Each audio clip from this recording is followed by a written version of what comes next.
बहुत मतलब मारा है और कहीं ना कहीं आदिल का ये भी आरोप है कि राखी ने भी आदिल को मारा है। अभी आदिल को ले जा रहा है और कोर्ट में ले जा रहे हैं चेकअप के लिए। क्या कुछ कहना चाहोगे उसके बारे में? देखो, आदिल को अगर राखी ने मारा है तो उसके फिंगरप्रिंट्स तो मिलेंगे। एक लड़की के मारने में और अपने आप को मारने में पता चल जाता है। और एक पति को एक औरत क्यों मारेगी जिसके लिए वो 7 महीने से चुप बैठी, उसकी मार खाती रही, उसकी टॉर्चर सहती रही, उसकी झूठ को बर्दाश्त किया, पैसे उसने लुटा दिए, उसकी ये भी पता चला कि शादीशुदा है वो, और राखी ने 4 लड़कियों को उससे छुड़वाया। एक औरत ने सब जान के कि उसके साथ ऐसे ऐसे बर्ताव हुए हैं, इतना टॉर्चर किया है, तो वो क्या मारेगी? राखी तो चींटी भी नहीं मार सकती। वो दिखती ऐसी है क्योंकि वो एक्ट्रेस है, वो स्ट्रांग है, वो हर औरत की एक छवि है। वो हर लड़की को आश्वासन देती है कि ज़िंदगी में खुद जियो, खुद अपने आप पे मेहनत करके जियो, किसी के बलबूते पे मत रहो। आदिल तो राखी के पैसे भी जिंदा था, राखी के पर उड़ रहा था। एक्टर तो राखी पे बनना चाह रहा था, पब्लिसिटी राखी के नाम से लेना चाह रहा था, उसको बिग बॉस में जाना था, उसको हीरो बनना था, एल्बम में भी राखी के पैसे लगवाए, दुबई में भी राखी के पैसे। अपने पैसे कहाँ हैं उसके? तो जिस आदमी के पास पैसे नहीं है वो मार खाएगा या मारेगा, ये भी तो आप समझ लीजिए ना।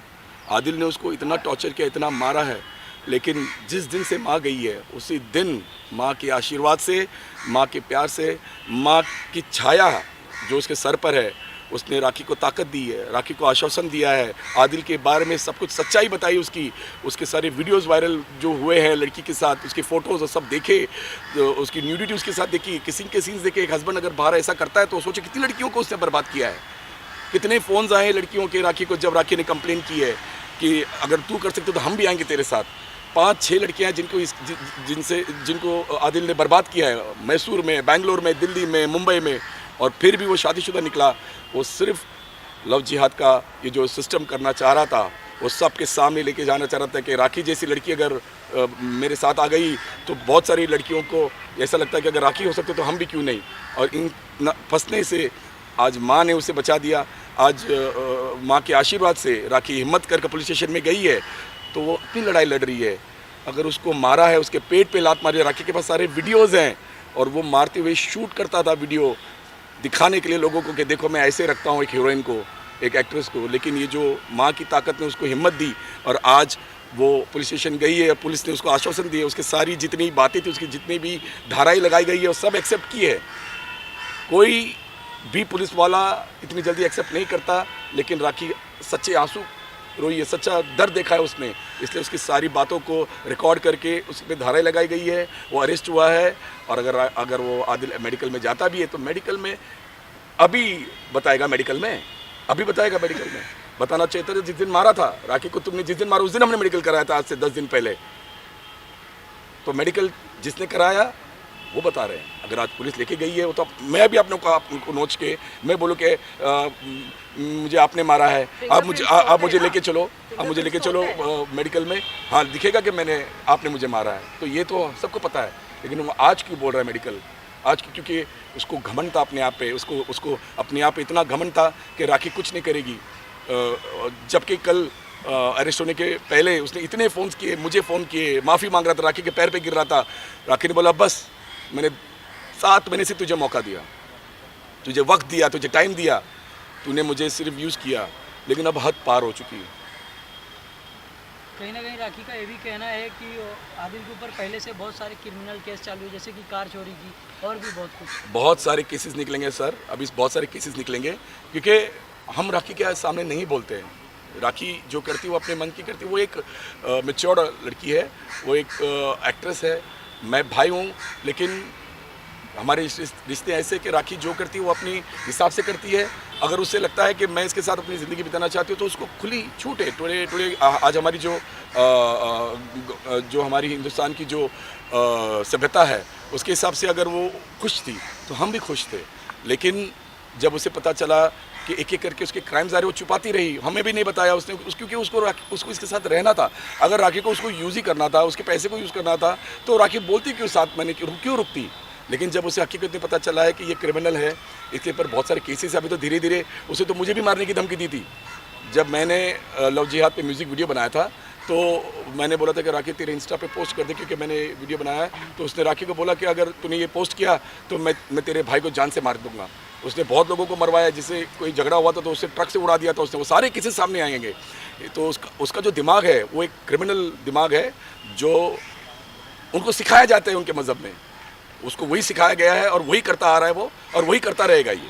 तो आज जो वो उसे सज़ा मिलनी है वो कोर्ट में पेश होगी और जज और मेरे हिसाब से लॉ एंड ऑर्डर उसे सज़ा देगी। राखी कहीं ना कहीं आदिल को साइको भी बताया कि राखी का कहना है कि आदिल गाड़ी में बैठता था, उनको नोचता था और काफ़ी एक ऑटो ड्राइवर के ऊपर भी गाड़ी चढ़ा दिया था। बहुत मैंने अपनी आंखों से देखा है, मैंने अपनी आंखों से देखा, लेकिन मैं शर्म के मारे मैं चुप बैठा हूँ क्योंकि बहन है।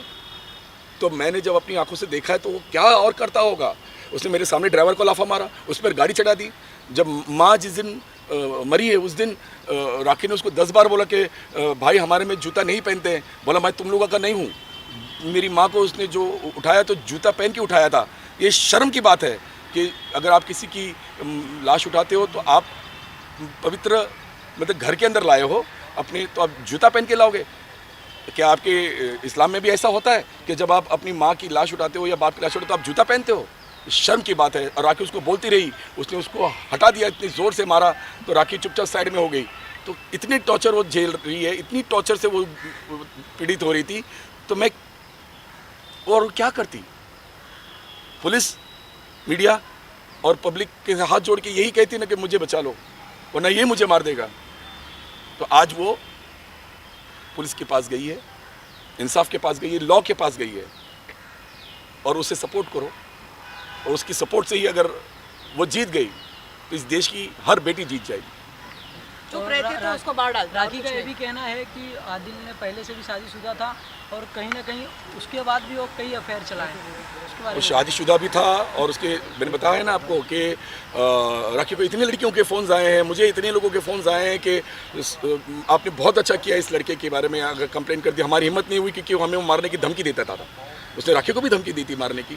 उसको तो ये प्लान था कि एक वीडियो कॉल मिली है जिसमें बोला कि इस साल के एंड तक इसको तमाम करके फिर हम आराम से रहेंगे। तो वो किसको बोला था, उसकी वाइफ को या उसकी गर्लफ्रेंड को? ये क्या बातें थी, ये क्या प्लान था? और हम तो डर रहे थे, हम तो बार बार राखी को फ़ोन करते थे। जब से राखी का ये पता है तो हम राखी को अगर फ़ोन भी बंद आता है तो हम मैसेज छोड़ते हैं कि हम खुद डर रहे थे कि ये 12 दिन में ऐसा कुछ हरकत ना कर ले कि फिर हमारे पास कुछ भी नहीं रहता। तो मीडिया तो यही बोलती कि राखी सुसाइड कर ली, जैसे सुशांत का हो गया। क्या हुआ? सब कुछ बंद, कोई कुछ नहीं पूछ रहा है सुशांत का। वैसे ही राखी का होता। जिया खान का क्या हुआ? किसी ने पूछा? सब कुछ बंद हो गया। वैसे ही राखी का होता। कुछ दिन में बस न्यूज़ चलती, उसके बाद आदिल गुल, सब कुछ उसका। वही तो प्लान था जो माँ ने पीछे रहकर राखी को हिम्मत दी, माँ ने आशीर्वाद दिया। माँ कहते हैं कि बच्चों के साथ ही रहती है, उनको साया बन के रहती है। साया बन के आज इसको इतनी हिम्मत दी कि वो पुलिस स्टेशन जाकर आज जो केस किया है, अब आदिल कभी ज़िंदगी में किसी और लड़की को बर्बाद नहीं कर पाएगा। Thank you sir.